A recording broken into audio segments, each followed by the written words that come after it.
Okay. We become mindful of our own body, bodily parts, breathing, and these are kaya, what do you call postures, the breath, postures, clear comprehension, and 32 parts of the body, 4 elements, and 9 stages of corpse. This belong to bodily, kaya anupassana, bodily mindfulness of body, bodily parts.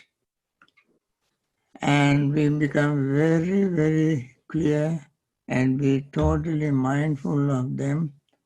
What happens to them? They all are constantly changing, appearing, disappearing all the time.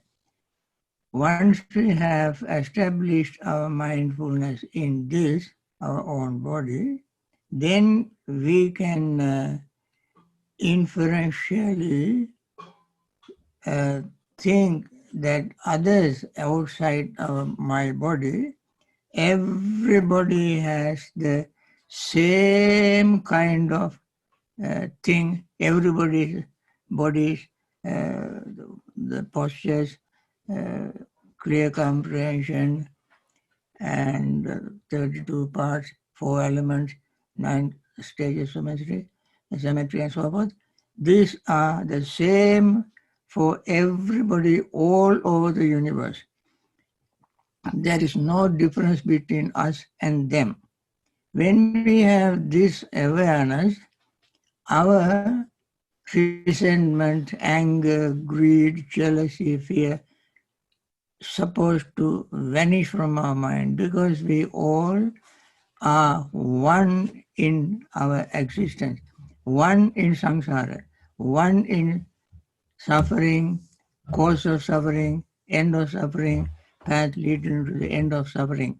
We all are one. Therefore, when we see this oneness of all, it is also very easy for us to practice metta, compassion, appreciative joy, equanimity, because we all need these things. If when everybody's life is the same, everybody's emotions are the same, and they all in me as well as theirs are constantly, continuously change, impermanent.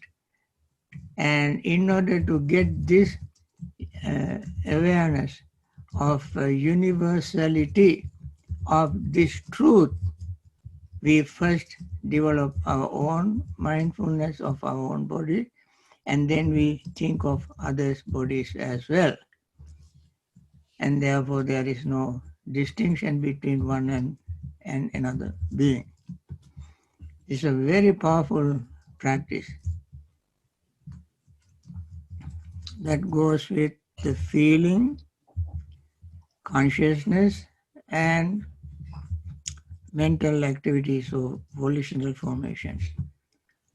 Rupa, Vedana, Sanya, Sankara, Vijnana. All the aggregates, all over the world, everybody has the same, everybody's life is affected by the same phenomenon of impermanent unsatisfactoriness and selflessness. Everybody has suffering. Everybody's suffering has a cause. Everybody's suffering comes to an end by following the Noble Eightfold Path. Everybody attain liberation by overcoming greed.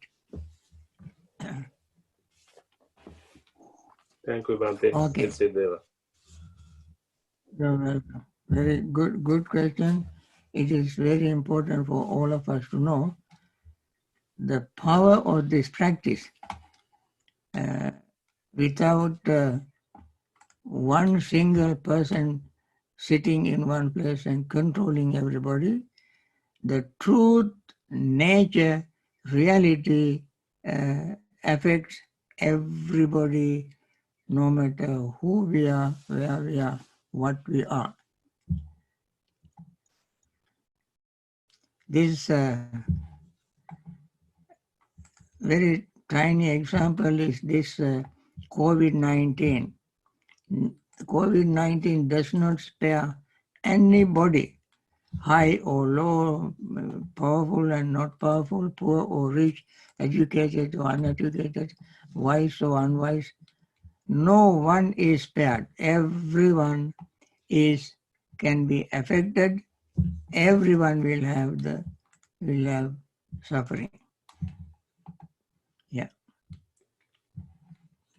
Okay. There's one, Bhante. How to tackle mental hindrance? I think we answered this question in one of our earlier sessions.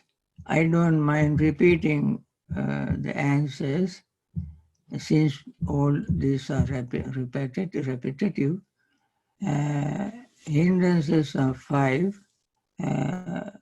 Sense, desire for sensual pleasures, hatred, restlessness and worry, and sleepiness and drowsiness, and doubt.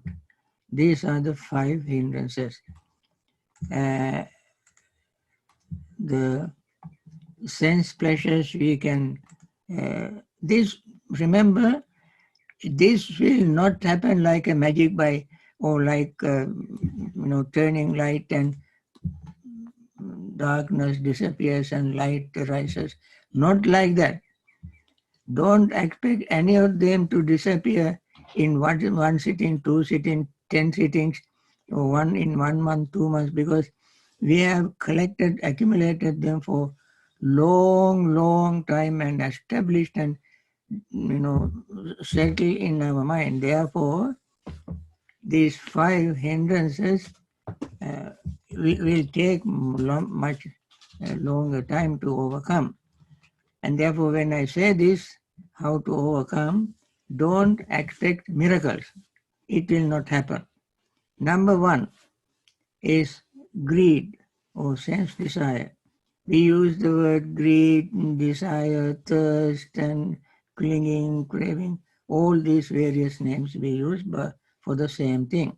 And that state of mind will get in our way to block our progress. That is, it is called hindrance. In order to overcome that, we have to, first we use our breathing to calm the mind, calm the body, and then we see changes. Everything is changing. Everything is impermanent, no matter how great our pleasure is, that also is impermanent. The next thing is to sense pleasures can overcome in a very effective way, another way, that is focusing mind on the 32 parts of the body, which you can find in Maha Sutta.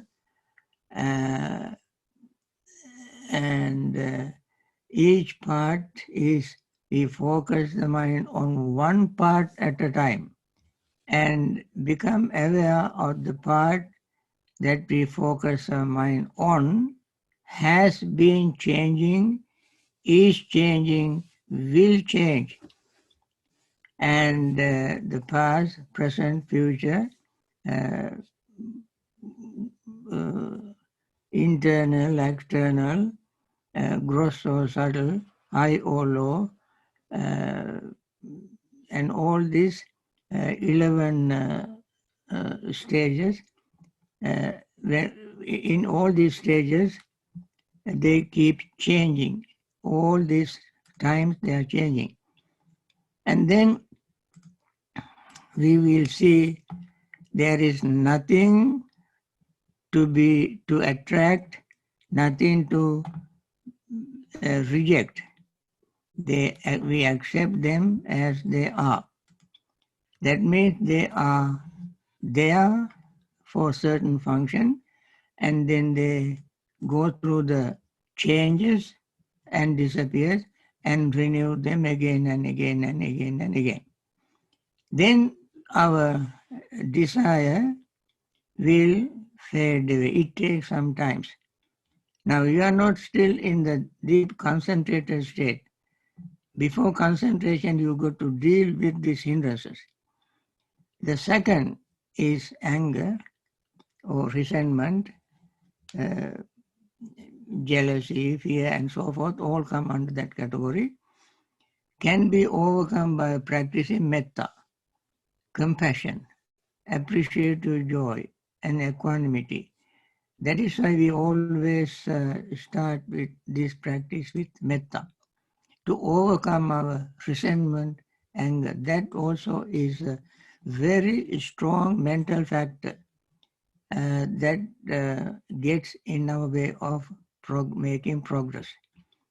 Third is restlessness and worry. As I mentioned the other day, to overcome restlessness and worry, we focus our mind on the breath and do the counting, and then if that doesn't work, you think of the qualities of the Buddha, Dhamma, Sangha, and then your own achievement, and settle your mind and let go of restlessness and worry. The fourth is sleepiness and drowsiness. In order to avoid sleepiness and drowsiness, you open your eyes, roll your eyeballs and close. If that doesn't work, you take deep breath and hold it and slowly breathe out. Again, take a deep breath and hold it and breathe out. And you do this breathing exercise. Then, if that doesn't work, you get up and do walking meditation. If that doesn't work, you go and wash your face with cold water. These are some of the things that you have to do to overcome sleepiness and drowsiness. Last is doubt. Doubt you can overcome again, seeing the benefit of this practice, seeing the quality of the Buddha, Dhamma, Sangha, and see how they directly work in your own mind and body. For instance, when you practice metta in meditation, your mind becomes very calm, relaxed, and peaceful. Your anger disappears. That gives you confidence that metta works to overcome your anger. When you have another mental state or resentment, for instance, again, when resentment is there, you see it makes you very, very uncomfortable. When the resentment disappears from the mind, you experience great sense of relief of pain. This is the nature of Dhamma, the truth. So we are talking about the truth, and this is how it works. So when you see this happening to you, you build up your confidence in the Dhamma, and confidence in the Buddha who taught that, confidence in the Sangha who have followed it and attained that state. So you can see a little bit of light to open your mind to get rid of your doubt. And this is how you try to get rid of your hindrances. So you keep doing it again and again and again, then you will see how it works. Okay? Another question. I think it's time to meditate, Bhante. Okay, friends, we spent too much time in answering questions. Now let us start the practice. There are Yeah. okay. Let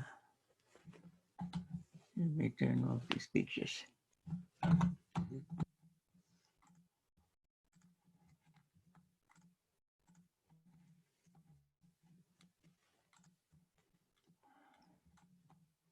Let us begin our metta practice first. As we repeat the same thing again and again until we see the profundity of the repetition. It has a very profound meaning, and that when you repeat the same thing again and again, you will see something new from that repetition, in that repetition. So, without any hesitation or doubt, let us start the practice of metta first. May all beings be happy and secure. May all beings have happy minds. Whatever living beings there may be, without exception, weak or strong, long, large, medium, short, subtle or gross, visible or invisible, living near or far, born or coming to birth, may all beings have happy minds. Let no one deceive another, nor despise anyone anywhere, neither from anger nor ill will should anyone wish harm to another. As the mother would risk her own life to protect her only child, even so towards all living beings, one should cultivate a boundless heart. One should cultivate for all the world a heart of boundless loving friendliness, above, below, and all around, unobstructed, without hate or resentment, whether standing, walking, sitting, lying down, or whenever awake. One should develop this mindfulness. This is called divinely dwelling here, not falling into erroneous views, but virtuous and endowed with vision, removing desires or sensual pleasures. One comes never again to birth in the womb. With this very profound message of metta, let us begin the next step, that is, take few deep breaths to notice the sensation of breathing.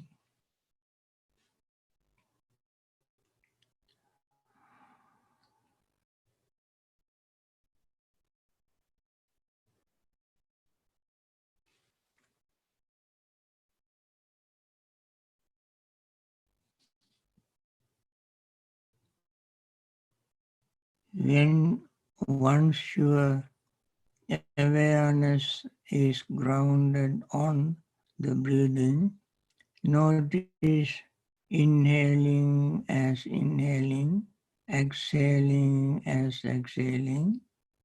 Although this is happening to us all the time, we will not know what is there until we pay mindful, undivided attention to the breath.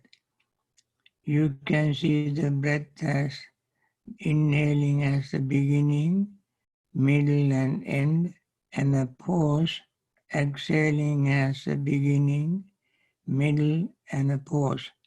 These are the steps that always repeat again and again. And then all the sensation, feelings associated with the breath is changing, all perceptions changing,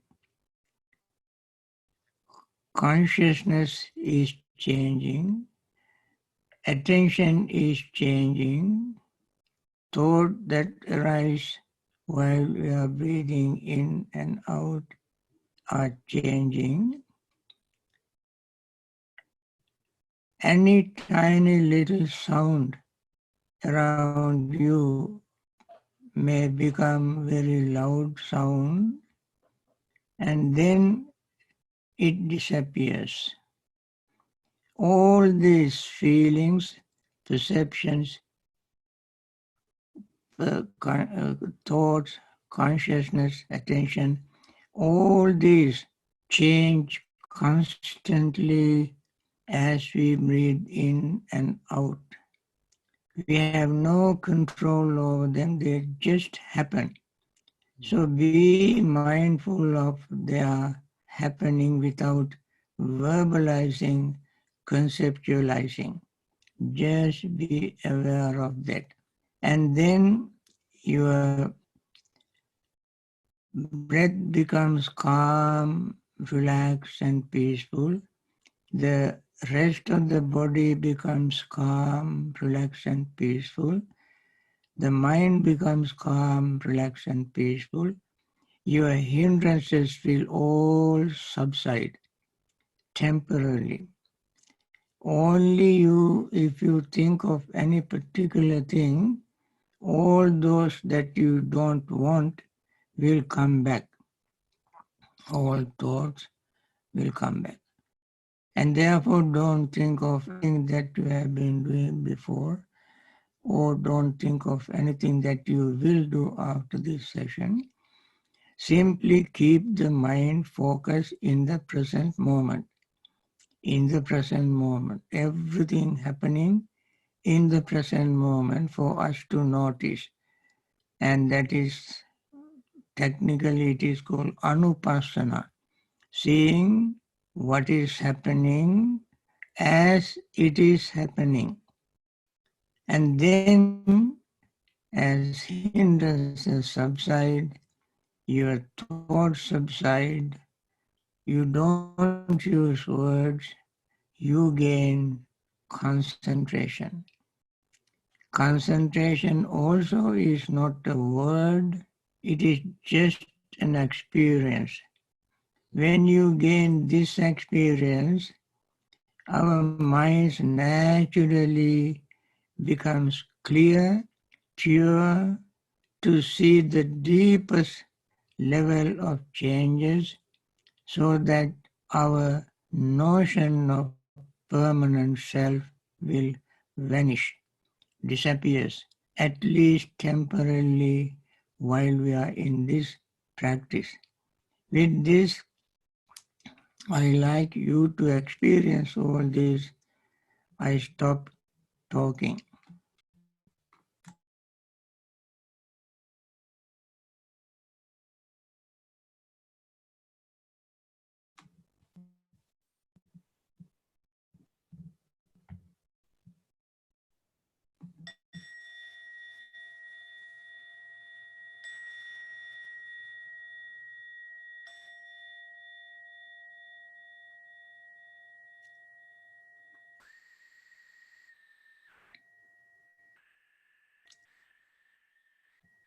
Dukkha patta ca niddukkha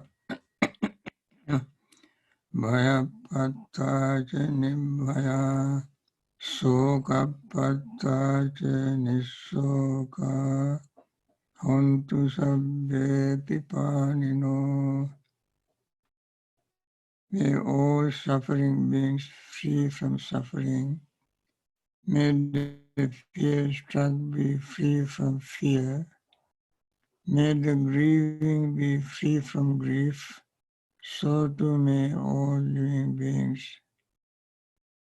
Friends, at this moment of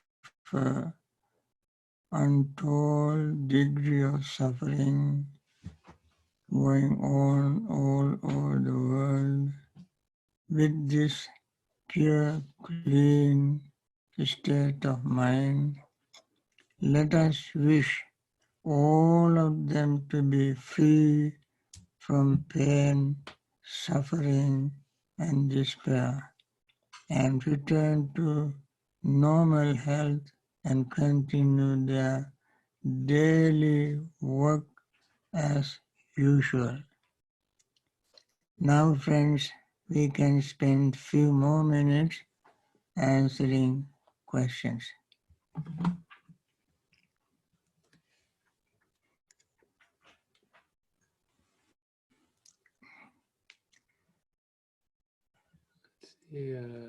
Lots of questions, Bhante. Uh-huh.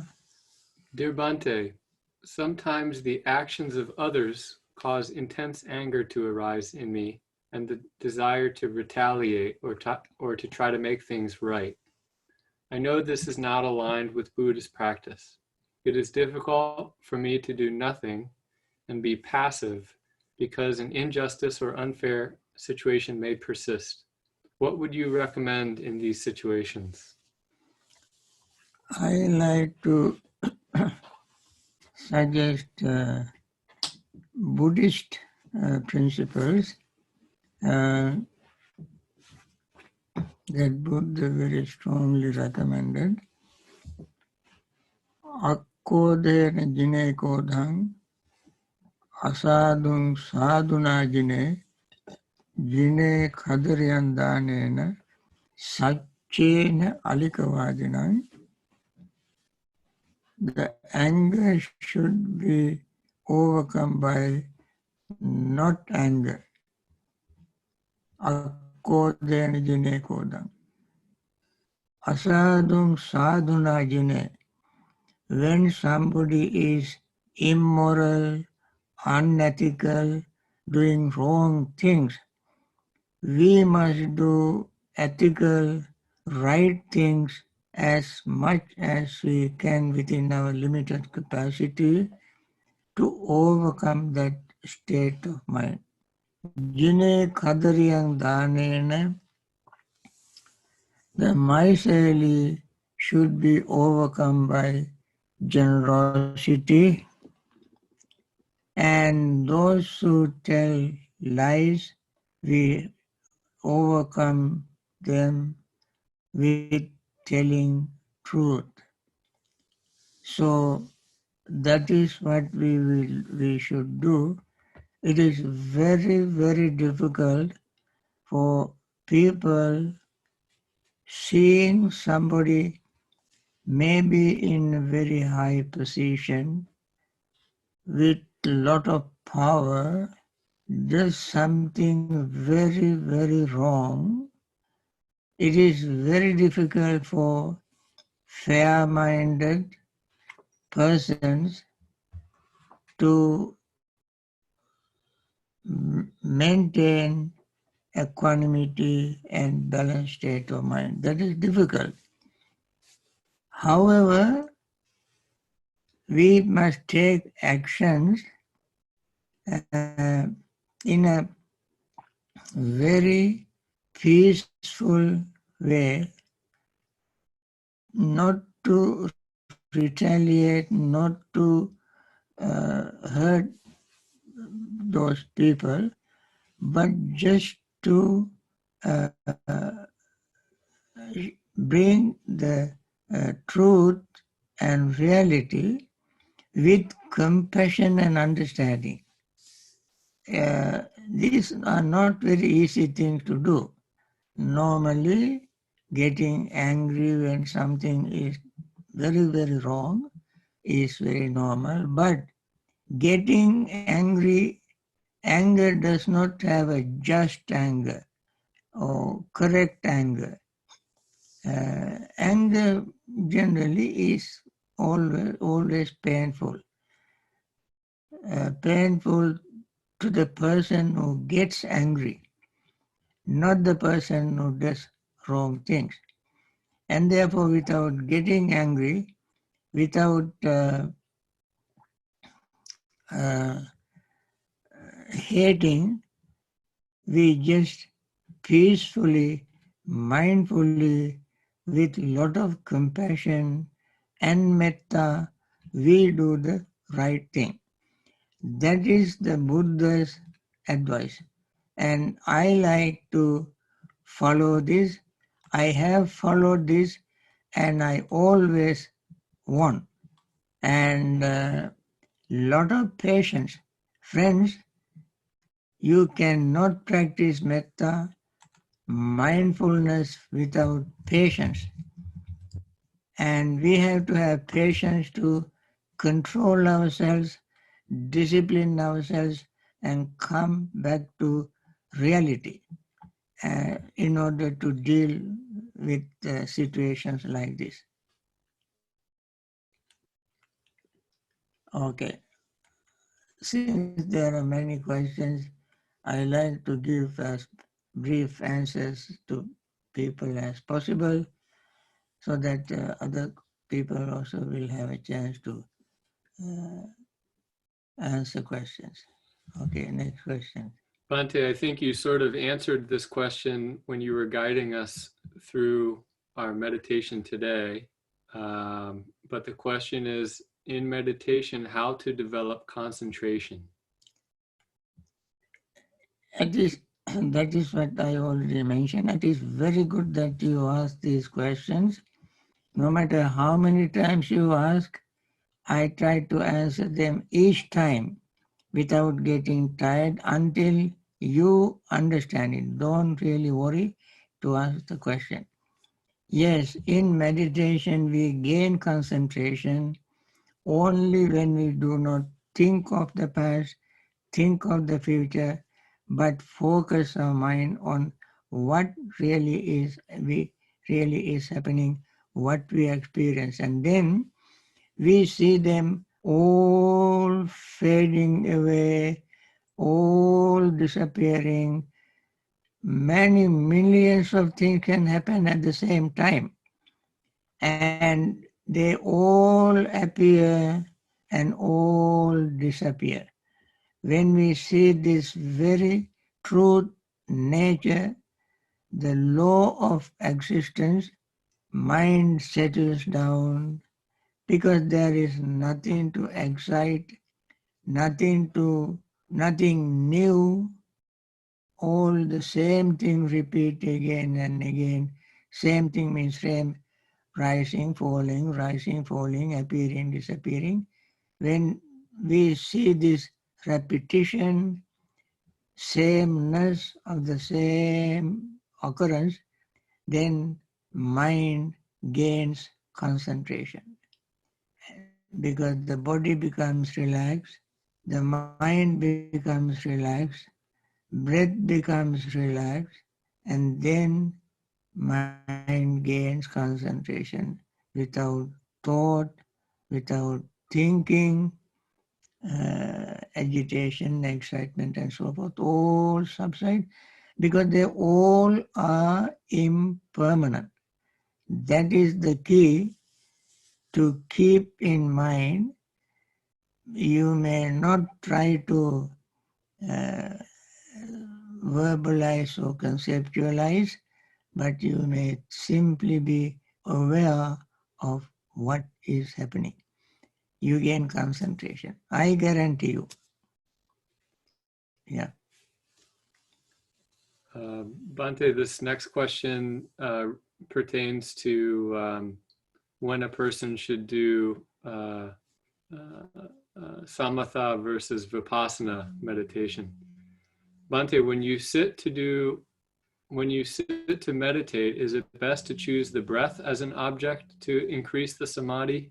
And when do you do vipassana meditation, i.e. on the body sensations? Thank you. Okay. To gain concentration, you have to use only one object, that is the breath. Even in the breath, you see it is always coming and going, and you don't pay attention to anything outside. Then you gain concentration, using only the breath, seeing, experiencing its rising and falling, and then rising and falling becomes less and less conspicuous, and then you gain concentration as breath becomes calm. That of course happens gradually, it takes some time, but that is how you do samatha meditation. For Vipassana meditation, it doesn't matter what you experience. You may hear sounds, you may have feelings, perceptions, thought, and titillation, palpitation, throbbing of the heart. So many things are happening, and all of them are impermanent. And seeing, therefore, each and every one of them tells us to remember that they all are impermanent. Seeing impermanence is the key to develop mindfulness. Focusing mind only on one object without thinking of impermanence, unsatisfactoriness, and selflessness. Simply, it is almost superficial experience of the breath. And then it becomes calmer and calmer and calmer. You gain concentration because when you pay attention to one thing, your hindrances will subside, and then you gain concentration. I think this may be enough for this morning. You may ask more questions in the evening at 7 o'clock. And I wish you all very, very good day. Thank you, Bhante. Thank you, Bhante. Thank you, Bhante. Thank you. Bhante. Have a good day. Thank you, Bhante. Thank you, Bhante. Sadhu, After yourself. Thank you. Thank you, Bhante. Thank you. Pinsideveva. Sadhu.